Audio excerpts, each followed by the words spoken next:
14 December 1971 Pakistan হানাদার বাহিনী বুদ্ধিজীবীদেরকে, আইনজীবী, সাংবাদিক, ডক্টর, প্রফেসরদেরকে হত্যা করে বাঙালি জাতিকে 100 থেকে 200 বছর পিছিয়ে দিয়েছে।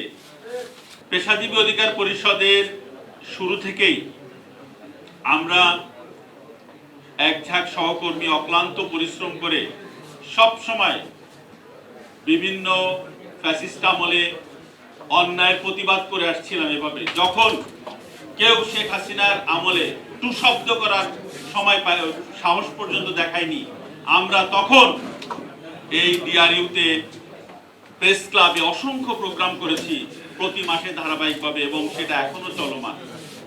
আমাদের এই এবারের কমিটিতে সবচেয়ে বড় প্রাপ্তি হচ্ছে আমাদের বেশ কয়েকজন ডক্টর, শিক্ষক, বুদ্ধিজীবী, আইনজীবী সহ, ইঞ্জিনিয়ার সহ বেশ কিছু চমক, এবং বেশ যারা এতদিন হয়তো আপনারা জানেন সাংবাদিক ভাইয়েরা যে ভীতিকর একটা পরিবেশ তৈরি করেছিল বিগত সরকার, মানুষ রাজনীতির নাম ভুলে গেছিল। কিন্তু একটা কথা আমাদের মনে রাখতে হবে, রাজনীতিবিদদের অনেক দোষ। আমিও হয়তো ছোটবেলায় কখনো ভাবিনি যে রাজনীতি করব, কিন্তু একটা রাষ্ট্র দিন শেষে রাজনীতিবিদরাই চালাবে।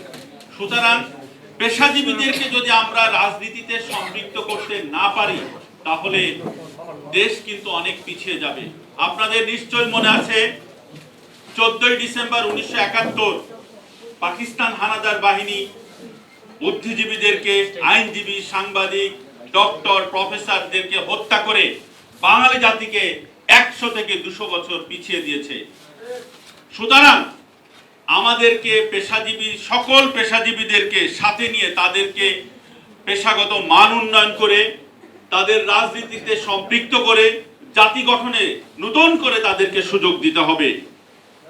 সুতরাং পেশাজীবী ভাই বোনদেরকে, সারা দেশের যারা আমাদেরকে শুনছেন এই মুহূর্তে, আমি মিডিয়া ভাইদের প্রতি অনুরোধ করব, এই মেসেজ আপনারা পৌঁছে দিবেন, সকল পেশার মানুষ যেন পেশাজীবী অধিকার পরিষদে যুক্ত হয়ে নতুনভাবে জাতি গঠনে অংশগ্রহণ করে।